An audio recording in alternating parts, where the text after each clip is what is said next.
been with Utah Food Bank for just over 8 years now. My title is Communications Director. And in that role, I manage all of our public-facing communications.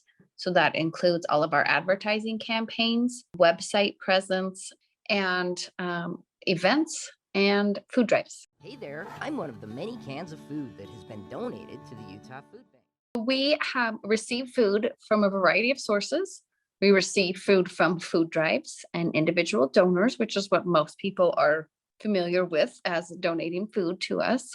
And then the food comes to us. We have 2 warehouses, and from there we distribute food to 203 partner agencies across the state. And then they serve the food or offer the food to the end users or to the clients.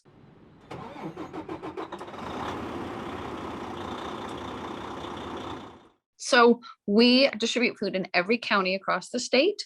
Our partner agencies all have standing orders that with us, where they receive a regular similar amount of food on a regular basis. Through our partner agencies, we're able to determine if they're meeting the need in that community. Through that, we're pretty well able to monitor where the need is. So that's kind of how we are able to monitor the situation across the state and fill in where we need to, increase, add, expand, whatever is needed. And they have to choose between paying these bills or finding a hobby. So one of the biggest challenges of running the food bank is the logistics of getting the food out across the state. Most people don't know that we have a fleet of about, I believe it's close to 50 trucks that are constantly crisscrossing the state, going all over the place. It's a huge expense and it's a huge logistical challenge. So that's probably one of the biggest challenges. And during COVID, one of the biggest challenges has been keeping up with the increase in need.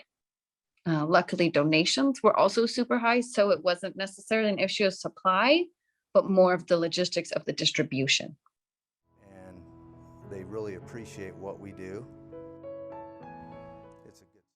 The 3 things we ask for are food, time, and money. People who give time really help us continue to distribute the food for free. Last year, we had over 100,000 hours of volunteer service, which is about 50 full-time employees. If we had to pay full-time employees to do what volunteers help us with, we wouldn't probably be able to continue to distribute food for free. So giving time is a huge piece of the logistical side of what we do.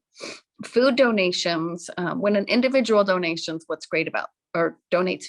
great about that is that it provides a variety of food, that if we're purchasing food or receiving food from a commercial donation, we're just not going to be able to maximize the purchase or the donation if we choose a variety. So having a variety of foods is important to our clients, because then it's really is like going to a grocery store and choosing what your family would eat off the shelf. So the individual food donations through food drives or people donating at our warehouses or at our pantries it's not a huge piece of what we distribute, but it's a very important piece. And financial donations are probably our most powerful tool in helping fight hunger. For each dollar donated, we can provide about 4 meals. So when people donate financial donations, we are able to really stretch that using our partnerships and our purchasing power to make their donation go even further.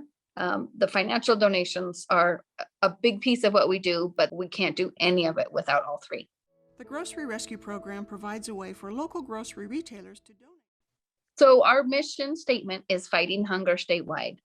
A lot of people think, well, don't you want to end hunger? And we would love to end hunger. We would love to put ourselves out of business. But the fact is, there's never been a time or a place in history where there's been no hunger at all. So we're striving to do what we can to make sure those resources are there for the people who need it when they need it.